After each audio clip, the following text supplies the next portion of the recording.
ಅಲ್ಲಿ ಸುಮಾರು ಒಂದು 5 ಲಕ್ಷ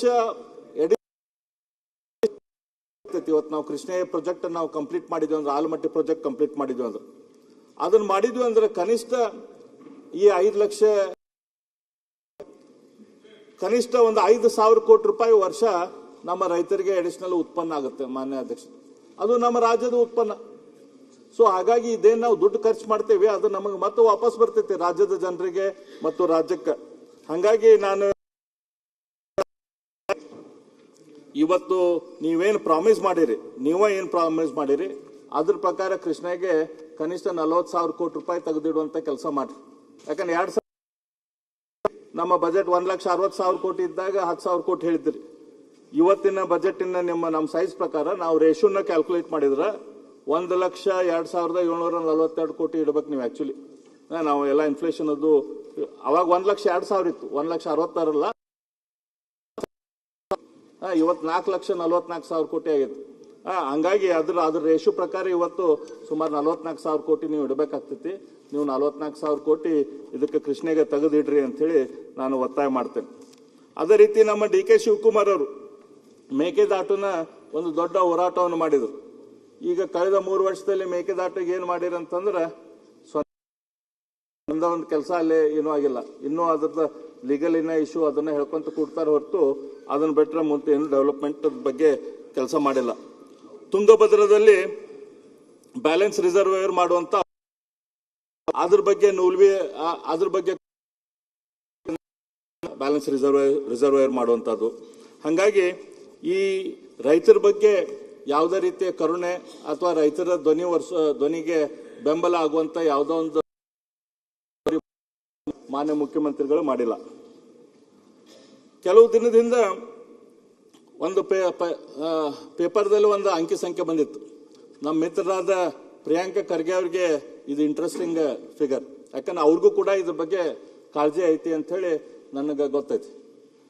ಮಾನ್ಯ ಅಧ್ಯಕ್ಷರೇ, ಈ ಸರ್ಕಾರ 2 ರೀತಿಯ ಉದ್ಯೋಗ ಸೃಷ್ಟಿಗಳಾಗ್ತಾವ ನಮ್ಮ ದೇಶದಲ್ಲಿ. ಒಂದು ಸರ್ಕಾರದಿಂದ ಆಗುವಂತ ಉದ್ಯೋಗ ಸೃಷ್ಟಿ, ಇನ್ನೊಂದು ಪ್ರೈವೇಟ್ ಎಂಟರ್ಪ್ರೈಸ್ ಪ್ರಕಾರ ಆಗುವಂತ ಉದ್ಯೋಗ.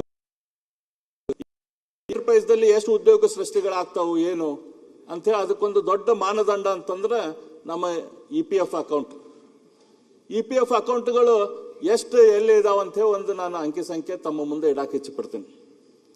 ಮಾನ್ಯ ಅಧ್ಯಕ್ಷರೇ, ಇಡೀ ನಮ್ಮ ರಾಜ್ಯದಲ್ಲಿ ಇರುವಂತ EPF 77,11,000 ಜನ, 74 ಜನ ಇಡೀ ನಮ್ಮ ರಾಜ್ಯದಲ್ಲಿ EPF ಅಕೌಂಟ್ ಹೋಲ್ಡರ್ಸ್ ಇದ್ದಾರೆ. ಇದರಲ್ಲಿ 60,05,000 ಜನ ಬೆಂಗಳೂರು ಜಿಲ್ಲೆಯಲ್ಲಿದ್ದಾರೆ. 9% ಅಂದ್ರೆ 78% ಜನ ಬೆಂಗಳೂರಲ್ಲೇ ಇದ್ದಾರೆ.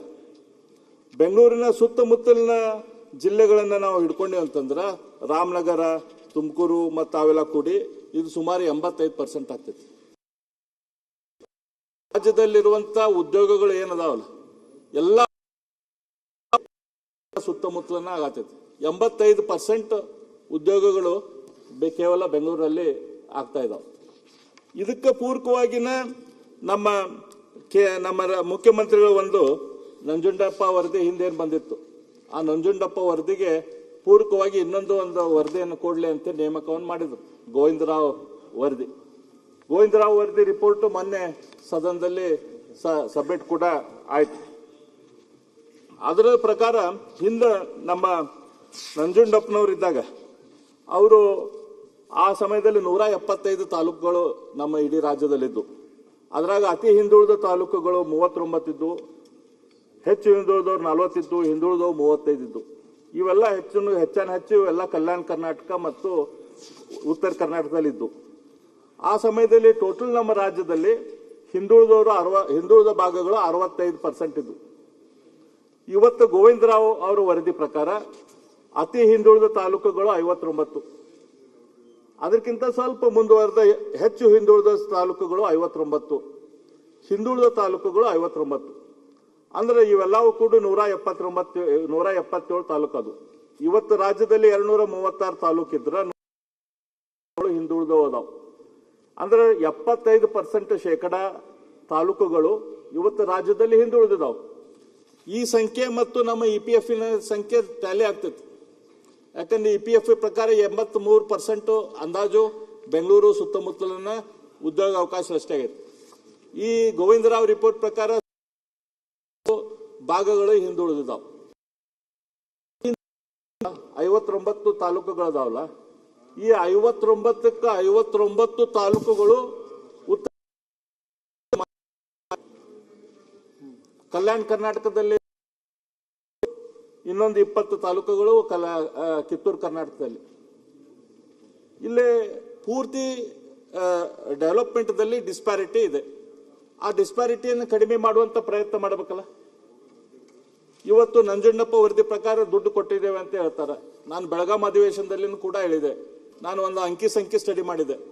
ನಂಜುಂಡಪ್ಪ ವರದಿ ಬಂದ ಮೇಲೆ ಕಲ್ಯಾಣ ಕರ್ನಾಟಕಕ್ಕೆ ಮತ್ತು ವಿಶೇಷ ಬೇರೆ ಬೇರೆ ಪ್ಯಾಕೇಜ್ಗಳ ಮೂಲಕ ಉತ್ತರ ಕರ್ನಾಟಕ ಇದೆ ಅಂತ ಸುಮಾರು ಒಂದು 31,000 ಕೋಟಿ ದುಡ್ಡನ್ನ ಕೊಟ್ಟಿದೆ. ನಮ್ಮ ನಂಜುಂಡಪ್ಪ ವರದಿಯಿಂದ ಇಲ್ಲಿ ತನಕ ನಮ್ಮ ಆದಂತ ಬಜೆಟ್ ಸೈಜ್ ಎಷ್ಟಿದೆ ಮಾನ್ಯ ಅಧ್ಯಕ್ಷರೇ? 35 ಲಕ್ಷ ಕೋಟಿ ಬಜೆಟ್. 35 ಲಕ್ಷ ಕೋಟಿ ಬಜೆಟ್ದಲ್ಲಿ 31,000 ಕೋಟಿ ದುಡ್ಡನ್ನು ಕೊಟ್ಟರೆ 0.9% ಆಯ್ತು. ಬರೀ 0.9% ಮಾತ್ರ ನಮ್ಮ ಉತ್ತರ ಕರ್ನಾಟಕದ ಅಡಿಷನಲ್ ದುಡ್ಡು ಕೊಟ್ಟಿದ್ದು. ಹಾಗಾಗಿ ನಾನೇನು ದುಡ್ಡು ಕಡಿಮೆ ಕೊಟ್ಟಿದ್ದು ಒಂದು ವಿಷಯ, ಆದ್ರೆ ಕೇವಲ ದುಡ್ಡಿನಿಂದ ಮಾತ್ರ ಡೆವಲಪ್ಮೆಂಟ್ ಆಗ್ತಿತ್ತು ಮಾನ್ಯ ಅಧ್ಯಕ್ಷರು? ಕೇವಲ ದುಡ್ಡಿನಿಂದ ನಮ್ಗೆ ಆ ಏರಿಯಾ ಡೆವಲಪ್ಮೆಂಟ್ ಆಗ್ಬೇಕಂದ್ರೆ ಇವತ್ತೇನು ಕಲ್ಯಾಣ ಕರ್ನಾಟಕ KKRDBಗೆ ನೀವೇನು ಪ್ರಾಮಿಸ್ ಮಾಡ್ತೀರ 5,000 ಕೋಟಿ ಅಂತೇಳಿ, ಕನಿಷ್ಠ 5,000 ಕೋಟಿ ರಿಲೀಸ್ ಮಾಡ್ರಿ. 5,000 ಅಂತ ಹೇಳಿ 3,000 ಕೋಟಿ ರಿಲೀಸ್ ಮಾಡತ್ತೀರಿ, ಹಂಗೆ ಮಾಡಕ್ ಹೋಗ್ಬೇಡ್ರಿ. 5,000 ಕೋಟಿಗೆ 5,000 ಕೋಟಿ ರಿಲೀಸ್ ಮಾಡ್ರಿ. ಆಮೇಲೆ ಆ ಅಭಿವೃದ್ಧಿ ಅಂತಂದ್ರೆ ಅಲ್ಲಿ ದೊಡ್ಡ ಹಣಗಲ ಐತಿ, ಪ್ರೊಸೀಜರ್ ಭಾಳ ಐತಿ. ಅದನ್ನ ಅಡ್ಮಿನಿಸ್ಟ್ರೇಟಿವ್ ರಿಫಾರ್ಮ್ಸ್ ಮಾಡುವಂತ ಅವಶ್ಯಕತೆ ಐತಿ ಪ್ರಿಯಾಂಕ ಅವರಲ್ಲಿ. ಅಲ್ಲಿ ದುಡ್ಡು ಈಸಿಯಾಗಿ ರಿಲೀಸ್ ಆಗ್ಬೇಕಂತಂದ್ರೆ ಅಲ್ಲಿ ಅಡ್ಮಿನಿಸ್ಟ್ರೇಟಿವ್ ರಿಫಾರ್ಮ್ಸ್ ಆಗಬೇಕು. ಅದೊಂದು ಸಪರೇಟ್ ಬೋರ್ಡ್ ಇದೆ, ಅದು ಕೂಡ ಸರ್ಕಾರಕ್ಕಿಂತ ಹೆಚ್ಚು ಕಾಂಪ್ಲಿಕೇಟೆಡ್ ಅಲ್ಲಿ ಸಿಸ್ಟಮ್ ಇತ್ತಂದ್ರೆ ಸರಿ ಇಲ್ಲ. ಅದ್ರ ಬಗ್ಗೆ ತಾವು ವಿಚಾರ ಮಾಡೋ. ನಾನು ಈ ಅಂಕಿ ಸಂಖ್ಯೆ EPF ಅಂಕಿ ಸಂಖ್ಯೆ ನೋಡಿ ಒಂಥರ ವಿಚಲಿತ. ಸಂಖ್ಯೆ ಸರಿ ಹೌದಲ್ಪ ನಮ್ಮ, ಯಾಕಂದ್ರೆ ನಾವು ಬೇರೆ ಬೇರೆ ಸ್ಕೀಮ್ಗಳಿದಾವೆ ಸರ್ಕಾರದಲ್ಲಿ. ಬಿಯಾಂಡ್ ಬೆಂಗಳೂರು ಅಂತ ಸ್ಕೀಮ್ ಐತೆ. ಉತ್ತರ ಕರ್ನಾಟಕ ಆ ಭಾಗಕ್ಕೆ ಇಂಡಸ್ಟ್ರಿಗಳ ಬಗ್ಗೆ ಡೆವಲಪ್ಮೆಂಟ್ ಮಾಡಕ್ ಸ್ಕೀಮ್. ಇಂಡಸ್ಟ್ರಿ ಮಿನಿಸ್ಟ್ರಿಗೆ ಒಂದು ಪ್ರಶ್ನೆಯನ್ನು ಹಾಕಿದೆ, ಉತ್ತರ ಕರ್ನಾಟಕದಲ್ಲಿ ಎಷ್ಟು ಉದ್ಯೋಗ ಸೃಷ್ಟಿ ಆಗಿದಾವ ಕಳೆದ 3 ವರ್ಷದಲ್ಲಿ ಅಂತ. ಕಳೆದ 3 ವರ್ಷದಲ್ಲಿ ಎಷ್ಟು ಉದ್ಯೋಗ ಸೃಷ್ಟಿ ಆಗಿದಾವ ಅಂತ ಹೇಳಿ. ಇದು ಮಾನ್ಯ ಅಧ್ಯಕ್ಷರೇ, ನಮ್ಮ MB ಪಾಟೀಲ್ ಇವತ್ತೇನು ನಮ್ಮ ಬೃಹತ್ ಮತ್ತು ಮಧ್ಯಮ ಕೈಗಾರಿಕಾ ಸಚಿವರದಾರಲ್ಲ, ಅವ್ರು ಕೊಟ್ಟಂತ ನನ್ನ ಪ್ರಶ್ನೆಗೆ ಕೊಟ್ಟಂತ ಉತ್ತರ 19/12/2020 ಪ್ರಶ್ನೆ ಕೇಳಿದ್ದೆ. ಕಳೆದ 3 ವರ್ಷದಲ್ಲಿ ಉತ್ತರ ಕರ್ನಾಟಕ ಕಲ್ಯಾಣ ಕರ್ನಾಟಕದಲ್ಲಿ ಎಷ್ಟು ಹೊಸ ಇಂಡಸ್ಟ್ರಿಗಳು ಬಂದಿದಾವ, ಎಷ್ಟು ಉದ್ಯೋಗ ಸೃಷ್ಟಿಯಾಗಿದೆ ಅಂತೇಳಿ. ಮಾನ್ಯ ಅಧ್ಯಕ್ಷರೇ, ಮಾನ್ಯ ಪ್ರಿಯಾಂಕ ಅವರೇ, ಇದ್ರ ಬಗ್ಗೆ ನೋಡ್ರಿ. ಸರ್ಕಾರನ ಕೊಟ್ಟಂತ ಅಂಕಿ ಸಂಖ್ಯೆ ಎಲ್ಲ ಅದ್ರ ನಾವು ವಿಚಾರ ಮಾಡುವಂತ ವಿಚಾರ. ಕಳೆದ 3 ವರ್ಷದಲ್ಲಿ 1,020 ಹೊಸ ಉದ್ಯೋಗಗಳು ಇಂಡಸ್ಟ್ರಿ ಮೂಲಕ ಸೃಷ್ಟಿಯಾಗಿದ್ದಾವೆ. ಕಲ್ಯಾಣ ಕರ್ನಾಟಕದಲ್ಲಿ 2,389 ಹೊಸ ಉದ್ಯೋಗಗಳು ಇಂಡಸ್ಟ್ರಿ ಮೂಲಕ ಸೃಷ್ಟಿಯಾಗಿದ್ದಾವೆ. ಅಂದ್ರೆ ವರ್ಷ 1,000 ಹೊಸ ಉದ್ಯೋಗ ಸೃಷ್ಟಿ. ನಾನು ಏನಾದ್ರೂ ಇವತ್ತು ಅಲ್ಲಿ ಹೊಸ ಇಂಡಸ್ಟ್ರಿಗಳು ಏನೇನಾಗಿದಾವೆ, ಹೊಸ ಇನ್ವೆಸ್ಟ್ಮೆಂಟ್ ಏನು ಬರ್ತಾ ಇದೆ ಅಂತೇಳಿ ನೋಡಿದ್ರೆ ಅಲ್ಲಿ ನಮ್ಮ ಬಳ್ಳಾರಿಯಲ್ಲಿ JSW ಐತಿ. ಆ JSWದವ್ರಿಗೆ ಇವ್ರು ಯಾರು ಹೇಳಿದ್ರು ಹೇಳಿಕ್ರು ಅವ್ರು ತಮ್ಮ ಎಕ್ಸ್ಪಾನ್ಷನ್ ಮಾಡ್ತಾರೆ. ಅವ್ರದ್ದು ಎಕ್ಸ್ಪಾನ್ಷನ್ ಒಂದು ಫಿಗರ್ ಇರ್ತೈತಿ, ಅದು ನಮ್ಗೆ ಕೊಡ್ತಾರೆ. ನಮ್ಮ ಗುಲ್ಬರ್ಗ ಸುತ್ತಮುತ್ತಲ ಸಿಮೆಂಟ್ ಇಂಡಸ್ಟ್ರಿ, ಸಿಮೆಂಟ್ ಇಂಡಸ್ಟ್ರಿ ಅವ್ರು ತಮ್ಮಷ್ಟಕ್ಕೆ ತಾವು ಎಕ್ಸ್ಪಾನ್ಷನ್ ಮಾಡ್ತಿರ್ತಾರೆ. ಆ ಸಿಮೆಂಟ್ ಇಂಡಸ್ಟ್ರಿ ಫಿಗರ್ ಕೊಡ್ತಾರೆ ಇನ್ವೆಸ್ಟ್ಮೆಂಟ್ ಅಂತೇಳಿ. ನಮ್ಮ ಬೆಳಗಾಮು ಸುತ್ತಮುತ್ತಲ ಶುಗರ್ ಫ್ಯಾಕ್ಟರಿ ಅದಾವು, ಆ ಶುಗರ್ ಫ್ಯಾಕ್ಟರಿ ಅವ್ರು ತಾವು ಇಂಡಸ್ಟ್ರಿ ಮಾಡ್ತಿರ್ತಾರೆ. ಈ 3 ಸೆಕ್ಟರ್ ಏನದಾವಲ್ಲ ಅವು ಸರ್ಕಾರದ ಬೆಂಬಲ ಇರಲಿ ಇಲ್ಲದೆ ಇನ್ವೆಸ್ಟ್ಮೆಂಟ್ ಮಾಡ್ತಾರೆ. ಅದನ್ನ ಬಿಟ್ರೆ ಸರ್ಕಾರದ ವತಿಯಿಂದ, ಸರ್ಕಾರದ ಪುಷ್ನಿಂದ ಆಗ್ತಿರುವಂತ ಹೊಸ ಇಂಡಸ್ಟ್ರಿಗಳು ಆ ಭಾಗದಲ್ಲಿ ಆಗ್ತಾ ಇಲ್ಲ. ನಾವು ಇವತ್ತು ಹಾರ್ಡ್ವೇರ್ ಸಾಫ್ಟ್ವೇರ್ ಎಲ್ಲಿದೆಪ್ಪ ಅಂತ ನೋಡಿದ್ರೆ ಬೆಂಗಳೂರಾಗ ಸಾಫ್ಟ್ವೇರ್ ಐತಿ. ಹಾರ್ಡ್ವೇರ್ ಎಲ್ಲಿ ಬರತೈತಿ ಅಂತಂದ್ರೆ ಎಲ್ಲ ಬೆಂಗಳೂರು ಸುತ್ತಮುತ್ತಲ ಬರತೈತಿ.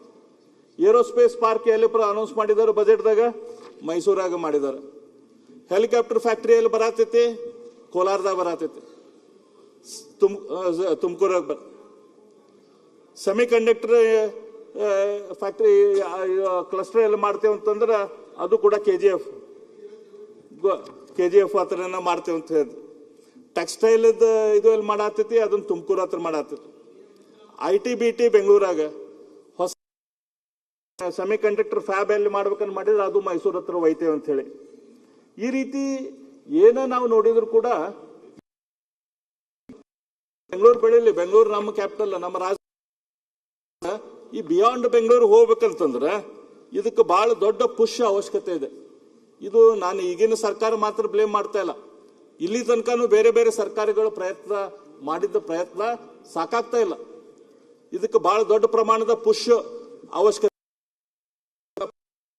ಇನ್ಸೆಂಟಿವ್ಸ್ ಅವಶ್ಯಕತೆ. ಸಾಹೇಬ್ರು ಹೇಳ್ತಾ ಇರೋದು ಕರೆಕ್ಟ್ ಇದೆ. We cannot dispute, Bangalore is the anchor. ಈಗ ಒಂದವ್ರು ಏನು ಹೇಳ್ತಾ ಇಲ್ಲ ಅಂದರೆ STPI ಡೇಟಾ ಹೇಳ್ತಾ ಇಲ್ಲ, software technology parks of India data. ಕೇಂದ್ರ ಸರ್ಕಾರ ಡೇಟಾದ ಪ್ರಕಾರ ಹುಬ್ಳಿನಲ್ಲಿ ನಿಮ್ಮ ಭಾಗದಲ್ಲಿ ಸುಮಾರು 3,000 ಕೋಟಿ ರೂಪಾಯಿದು IT ಎಕ್ಸ್ಪೋರ್ಟ್ಸ್ ಆಗ್ತಾ ಇದೆ.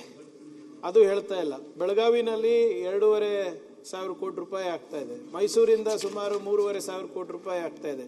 ಮಂಗಳೂರಿಂದ ಸುಮಾರು 3,000 ಕೋಟಿ ರೂಪಾಯಿ ಆಗ್ತಾ ಇದೆ. ಮತ್ತು IIIT ಧಾರವಾಡ, IIT ಧಾರವಾಡ ಏನು ನಾವು ರಾಜ್ಯ ಸರ್ಕಾರದಲ್ಲಿ ಮಾಡ್ತಾ ಇದೀವಿ ಅದು ಹೇಳ್ತಾ ಇಲ್ಲ. ಇರೋದು ಒಂದು ಬೆಂಗಳೂರಿನಲ್ಲಿ ಒಂದು ಬೆಂಗಳೂರಿನಲ್ಲಿ ಕೆಲಸ ಮಾಡ್ತಾ ಇದೆ, ಇನ್ನ ಒಂದು IIT ಧಾರವಾಡಿಗೆ ಹಾಕ್ಸಿವಿ ನಾವು. ನಿಮ್ಮ IIT ಧಾರವಾಡಿಗೆ ಆರ್ಟಿಫಿಷಿಯಲ್ ಇಂಟೆಲಿಜೆನ್ಸ್ದು ಸಂಪೂರ್ಣವಾದಂಥ ಒಂದು ಕೋರ್ಸನ್ನು ಸ್ಟಾರ್ಟ್ ಮಾಡಿ. IIT ರಾಯಚೂರಲ್ಲಿ ಆರ್ಟಿಫಿಷಿಯಲ್ ಇಂಟೆಲಿಜೆನ್ಸ್ ಸ್ಟಾರ್ಟ್ ಮಾಡಿದ್ವಿ, ಬಯೋಟೆಕ್ನಾಲಜಿ ಸ್ಟಾರ್ಟ್ ಮಾಡಿದ್ವಿ, ಜೆನೆಟಿಕ್ ಇದು ನಿಮ್ಮ ರಾಯಚೂರು. ಕಲಬುರ್ಗಿನಲ್ಲಿ ಅಗ್ರಿಟೆಕ್ ಆಕ್ಸಿಲರೇಟರ್ ಅನ್ನ ಮಾಡ್ತಾ ಇದ್ದೀವಿ. ಅದು ಮಾನ್ಯ ಹೇಳ್ತಾ ಇಲ್ಲ ನೀವು. ಆಮೇಲೆ ತಾವು ಏನು ಅಂಕಿಅಂಶಗಳು ಕೊಟ್ರಲ್ಲ, ಈ 1,000, 2,000, 1,000 ಉದ್ಯೋಗ ಸೃಷ್ಟಿಯಾಗಿದ್ದು, that statistics is only taken from ಯಾರು ನಮ್ಮ ಇನ್ಸೆಂಟಿವ್ ತಗೊಂಡಿರ್ತಾರೆ ಇಂಡಸ್ಟ್ರಿ ಡಿಪಾರ್ಟ್ಮೆಂಟಿಂದ, ಅದಷ್ಟೇ. ಅದಕ್ಕಿಂತ ದುಪ್ಪಟ್ಟು 3 ಪಟ್ಟು ಯಾರು ಇನ್ಸೆಂಟಿವ್ ತಗೊಂಡಿಲ್ಲ ಖಾಸಗಿಯಾಗಿ ಹಾಕೊಂಡಿರ್ತಾರೆ ಅಧ್ಯಕ್ಷರೇ. ಯಾರು ನಮ್ಮ ಇನ್ಸೆಂಟಿವ್ ಸಬ್ಸಿಡೀಸಿಗೆ ಅಪ್ಲೈ ಮಾಡಿರ್ತಾರೆ ಆ ಉದ್ಯೋಗ ಸೃಷ್ಟಿದು ಅಂಕಿಅಂಶ ತಾವು ಹೇಳಿ ಕೂಡ ಇದೆ. ಇಲ್ಲ, ನಾನು ಇಲ್ಲ ಒಳ್ಳೆ ಕೆಲಸ 2 ವರ್ಷದಲ್ಲಿ ಹೇಳಿ ಅಂತ ಅಷ್ಟೇ. ಪ್ರಿಯಾಂಕ ಅವರ ಕಾಳಜಿ ಉತ್ತರ ಕರ್ನಾಟಕದ ಬಗ್ಗೆ, ಅದ್ರ ಬಗ್ಗೆ ನಾನೇನು ಡಿಸ್ಪ್ಯೂಟ್ ಮಾಡ. ಇವತ್ತೇ ಸರ್ಕಾರದಿಂದ ಏನು ಆ push it is not enough. ನಾವು ಹಿಂದೆ ಮಾನ್ಯ ಅಧ್ಯಕ್ಷರ 1978ರಲ್ಲಿ ಬೆಂಗಳೂರಲ್ಲಿ ಎಲೆಕ್ಟ್ರಾನಿಕ್ ಸಿಟಿ ಮಾಡ್ಬೇಕಂತೇಳಿ ಅವಾಗ ಶ್ರೀ MR ಬಾಳೆಗಾವ್ ಅವರು ಅನ್ಸುತ್ತೆ, ಅವರು ಅದನ್ನ ಕನಸ್ಕೊಂಡ್ರು. ಅಲ್ಲೇ ಎಲೆಕ್ಟ್ರಾನಿಕ್ ಸಿಟಿ ಮಾಡಿದ್ರು. 1980ರಲ್ಲಿ ಅಲ್ಲಿ IT ಇಂಡಸ್ಟ್ರಿ ಶುರು ಆಗತ್ತು. 1989 90 ಇರಬೇಕು ಮಾನ್ಯ ಅಧ್ಯಕ್ಷರೇ. ನಾನು ಇನ್ನೂ ಇಂಜಿನಿಯರಿಂಗ್ ಕಲಿತಾ ಇದ್ದೆ. ಅವಾಗ ನಮ್ಮ ಮಾಮನ IAS ಆಫೀಸರ್ VP ಬೆಳಗಾರ್ ಅವ್ರು ನಂಗೆ ಫೋನ್ ಮಾಡಿದ್ರು, ಅರವಿಂದ ಬಾರ್ಪ ನೀನು ಅಲ್ಲಿ ಹೊಸದೊಂದು ITPL ಒಂದು ಬಿಲ್ಡಿಂಗ್ ಆಗಿ ಅಂತ ಹೇಳಿದ್ರು. ನಾನು ಬೆಂಗಳೂರಿಗೆ ಬಂದೆ ವಿಶೇಷವಾಗಿ ಅದ್ರ ಬಗ್ಗೆ. ಆಮೇಲೆ ಅಲ್ಲಿ ವೈಟ್ ಫೀಲ್ಡಿಗೆ ಹೋಗ್ದೆ. ಅವಾಗ ವೈಟ್ ಫೀಲ್ಡಿಗೆ ಹೋಗಾಕ ಮಾಡಿದ್ರು. ಊರ್ ಹೊರಗೆ ಮಾನ್ಯ ಅಧ್ಯಕ್ಷ ನಾನು ಅನ್ಕೊಂಡೆ, ನಾನು ರಸ್ತೆ ಕಳ್ಕೊಂಡೇನೆ ಅಂತ ತಿಳ್ಕೊಂಡೆ. ಇದೆಲ್ಲ ಕಾಡಿಗೆ ಹೊಂಟಿರ್ಪ, ನಾ ಎಲ್ಲಿಯೂ ಬರ್ತಾನೆ ಇಲ್ಲ ಅಂತೇಳಿ ಹೋದೆ. ಆಮೇಲೆ ಅಲ್ಲಿ ಖಾಲಿ ಒಂದು ದೊಡ್ಡ ಬಿಲ್ಡಿಂಗ್ ನಿಂತಿತ್ತು STPL. ಅದು ಸಿಂಗಪೂರ್ ಗವರ್ಮೆಂಟ್ ಜೊತೆ ಕೊಲಾಬರೇಟ್ ಮಾಡಿ ಆ ಸಂದರ್ಭದಲ್ಲಿ ಅದನ್ನ ITPL ಅನ್ನು ಮಾಡಿದ್ರಲ್ಲಿ. ಅವಾಗ ಅನ್ಕೊಂಡಿರ್ತಾರೆ ಇಲ್ಲಿ ಯಾರು ಬರ್ತಾರ ಅಂತೇಳಿ. ಆದ್ರೆ ಅವತ್ತ ITPL ಬಿಲ್ಡಿಂಗ್ ಮಾಡಿದ್ರ ಕಾರಣಕ್ಕಾಗಲಿ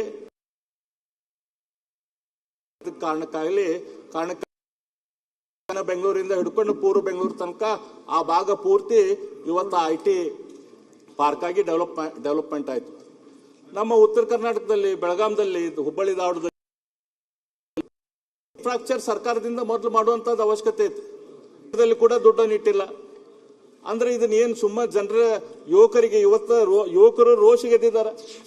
ಇವತ್ತು ನಾವು ನೋಡ್ತಿದ್ದೇವೆ ಇಡೀ ರಾಜ್ಯದಲ್ಲಿ ಯುವಕರು ಉದ್ಯೋಗ ಸೃಷ್ಟಿ ಆಗ್ತಾ ಇಲ್ಲ ಸರ್ಕಾರದಿಂದ. ನಾನು ಅದ್ರ ಬಗ್ಗೆ ಹೇಳಿದೆ, ಎಷ್ಟು ಪ್ರಮಾಣದಲ್ಲಿ ಉದ್ಯೋಗ ಸೃಷ್ಟಿ ಆಗ್ತಾ ಇದಾವ ಅಂತ ನಮ್ಗೆ ಗೊತ್ತೈತಿ. ಸರ್ಕಾರದಲ್ಲಿ ಹೊಸ ನೌಕರಿಗಳನ್ನ ಅಪಾಯಿಂಟ್ಮೆಂಟ್ ಮಾಡ್ತಾ ಇಲ್ಲ. ಇದು ನಿರುದ್ಯೋಗಿ ಯುವಕರಿಗೆ ಅಂದ್ರೆ ಡಿಗ್ರಿ ತೊಗೊಂಡವ್ರಿಗೆ, ಡಿಪ್ಲೊಮಾ ಕೊಡೋರಿಗೆ, ಅವ್ರಿಗೆ ನೀವು ಇದು ಕೊಡ್ತೇವೆ, ಒಂದು ರೀತಿಗ ದುಡ್ಡನ್ನು ಕೊಡ್ತೇವೆ, ಅವ್ರಿಗೆ ಮಂತ್ಲಿ ಸ್ಟೈಫಂಡ್ ಕೊಡ್ತೇವೆ ಅಂತೇಳಿ ಅದನ್ನು ಕೂಡ ಕೊಡ್ತಾ ಇಲ್ಲ. ಯುವ ನಿಧಿ ಕೊಡ್ತೇವೆ ಅಂತೇಳಿ ಅವ್ರಿಗೆ ಸುಮ್ಮ ಮೂಗಿಗೆ ತುಪ್ಪ ಹಚ್ಚುವಂತ ಕೆಲಸ ಮಾಡಿ ಇವತ್ತು ಯಾಕೆ ಅಷ್ಟು ದೊಡ್ಡ ಪ್ರಮಾಣದ ಫ್ರಸ್ಟ್ರೇಷನ್. ಇವತ್ತು ಮಾನ್ಯ ಅಧ್ಯಕ್ಷರೇ, ನಾನು ನಿಮ್ಗೆ ಒತ್ತಾಯ ಮಾಡಿ ಗ್ಯಾರಂಟಿ ಅಮೌಂಟ್ ಕೊಡ್ತೇವೆ ಅಂತ ಹೇಳಿರಿ, ಆ ಗ್ಯಾರಂಟಿ ಅಮೌಂಟ್ ಯುವಕರಿಗೆ ಕೊಡುವಂತ ಕೆಲಸ ಮಾಡ್ರಿ. ಇವತ್ತು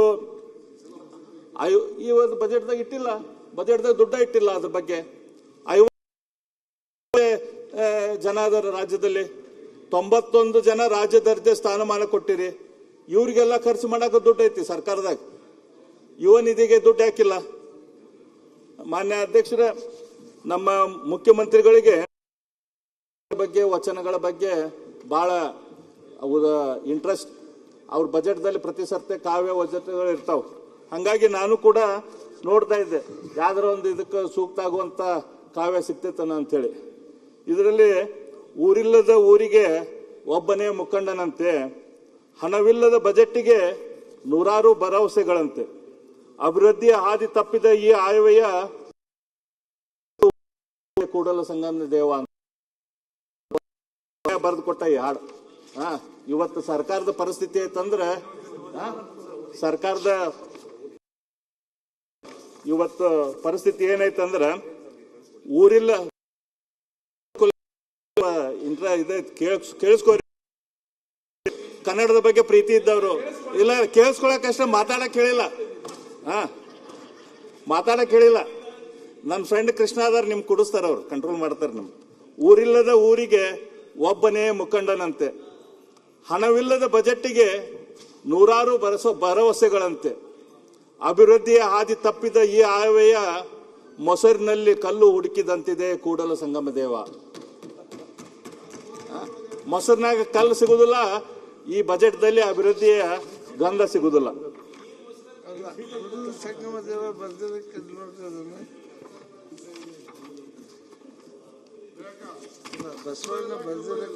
ಮೊನ್ನೆ ನಮ್ಮ ಧಾರವಾಡದಲ್ಲಿ ಒಂದು ದೊಡ್ಡ ಹೋರಾಟ ಆಯ್ತು ಜನಜಿಗಳು. ಆ ವಿದ್ಯಾರ್ಥಿಗಳು ಸೆಪ್ಟೆಂಬರ್ದಲ್ಲಿ ಹೋರಾಟ ಧಾರವಾಡದಲ್ಲಿ ಮಾಡಿದ್ರು. ಮಾನ್ಯ ಸುರೇಶ್ ದೊಡ್ಡ ಪ್ರಮಾಣದ ಹೋರಾಟ ಆಗಿತ್ತು ಎಲ್ಲ. ಅದಾದ್ಮೇಲೆ ಬಿಜಾಪುರದಲ್ಲಿ ಒಂದು ದೊಡ್ಡ ಹೋರಾಟ ಆಯ್ತು. ಅದಾದ್ಮೇಲೆ ಅವರು ಬೆಳಗಾಂದಲ್ಲಿ ವಿದ್ಯಾರ್ಥಿಗಳು ನಮ್ಗೆ ಜಾಬ್ ಮಾಡ್ತೇವೆ ಅಂತಂದ್ರೆ ಸರ್ಕಾರ ಅವ್ರಿಗೆ ತಮ್ಮ ಬೇಡಿಕೆ ಇಡಕ್ಕೆ ಪರ್ಮಿಷನ್ ಕೊಡ್ಲಿಲ್ಲ. ಆ ವಿದ್ಯಾರ್ಥಿಗಳು ಕೋರ್ಟಿಗೆ ಹೋದ್ರು, ಹೈಕೋರ್ಟಿಗೆ, ನಮ್ಗೆ ಪರ್ಮಿಷನ್ ಕೊಡ್ರಿ, ನಾವು ಸುವರ್ಣಸೌಧದಲ್ಲಿ ಹೆಂಗ್ ಹೋರಾಟ ಮಾಡಕ್ ಕೊಡ್ತೀರಿ, ನಮಗೂ ಹೋರಾಟ ಮಾಡಕ್ಕಲ್ಲೇ ನಮ್ಮ ಬೇಡಿಕೆ ಇಡಕ್ಕೆ ಪರ್ಮಿಷನ್ ಕೊಡ್ರಿ ಅಂತೇಳಿ. ಸರ್ಕಾರ ಅವ್ರಿಗೆ ಪರ್ಮಿಷನ್ ಕೊಡ್ಲಿಲ್ಲ ಅಂತ ಹೈಕೋರ್ಟಿಗೆ ಹೋದ್ರ ಬೆಂಗಳೂರಿಂದ ಅಡ್ವೊಕೇಟ್ ಜನರಲ್ ಅನ್ನು ಧಾರವಾಡ ಹೈಕೋರ್ಟಿಗೆ ಕಳಿಸಿದ್ರು. ಅಡ್ವೊಕೇಟ್ ಜನರಲ್ ಏನ್ ಹೇಳಿದ್ರೆ, ಇಲ್ಲ ನಾವು ಸ್ಟ್ರೈಕ್ ಮಾಡಕ್ ಪರ್ಮಿಷನ್ ಕೊಡೋದಿಲ್ಲ, ನಾವು ಮುಖ್ಯಮಂತ್ರಿಗಳ ಜೊತೆ ಮೀಟಿಂಗ್ ಮಾಡಿಸ್ತೇವೆ, ಈ ಉದ್ಯೋಗ ಸೃಷ್ಟಿ ಕರ್ನಾಟಕ ರಾಜ್ಯ ಏನು ಮಾಡಬೇಕಾಗೈತಿ ಅದನ್ನ ನಾವು ಮಾಡಿಸುವಂತ ವ್ಯವಸ್ಥೆ ಮಾಡ್ತೇವೆ ಅಂತೇಳಿ. ಬೆಳಗಾಂದಲ್ಲಿ ವಿದ್ಯಾರ್ಥಿಗಳು ಮುಖ್ಯಮಂತ್ರಿಗಳ ಜೊತೆ ಚರ್ಚೆ ಮಾಡಿದ್ರಲ್ಲಿ ಸುವರ್ಣಸೌಧದಲ್ಲಿ ಕೆಲವು ಜನ ವಿದ್ಯಾರ್ಥಿ ಮುಖಂಡರು. ಅವತ್ತು ಮುಖ್ಯಮಂತ್ರಿಗಳು ಭರವಸೆ ಕೊಟ್ಟಿದ್ರು, ಅದ್ರ ಪ್ರಕಾರ ಉದ್ಯೋಗ ಸೃಷ್ಟಿಗಳ ಆಗ್ಲಿಲ್ಲ. ಯಾಕಂದ್ರೆ ಈ ಯುವಕರಿಗೆ ರಾಹುಲ್ ಗಾಂಧಿ ಜನಜಿ ಬಗ್ಗೆ ಬಹಳ ಮಾತಾಡ್ತಾರ ಅಂತ ಹೇಳಿ ಯುವಕರಿಗೆ ಕಾಂಗ್ರೆಸ್ ಸರ್ಕಾರ ಏನಾದ್ರು ಮಾಡಬಹುದು ಅಂತ ಹೇಳಿ ಒಂದು ನಿರೀಕ್ಷೆ. ಧಾರವಾಡದಲ್ಲಿ ದೊಡ್ಡ ಪ್ರಮಾಣದ ಹೋರಾಟ ಆಯ್ತು. ಇಡೀ ಧಾರವಾಡ ಹೊತ್ತು ಉರಿತೈತನೋ ಅಂತ ಅವತ್ತು ಅನ್ಸಿತ್ತು ಮಾನ್ಯ ಅಧ್ಯಕ್ಷರೇ. ಆ ರೀತಿಯ ಹುಡುಗರ ಸಿಟ್ಟು, ಯುವತಿಯರ ಸಿಟ್ಟು, ದುಃಖ, ದುಮ್ಮಾನ ನಾನು ನೋಡಿದ್ದಿಲ್ಲ. ಇಡೀ ನಮಗೆ ಹೆದರಿಕೆ ಆಗ್ತಾ ಇತ್ತಲ್ಲಿ. ಆ ರೀತಿಯ ಇಡೀ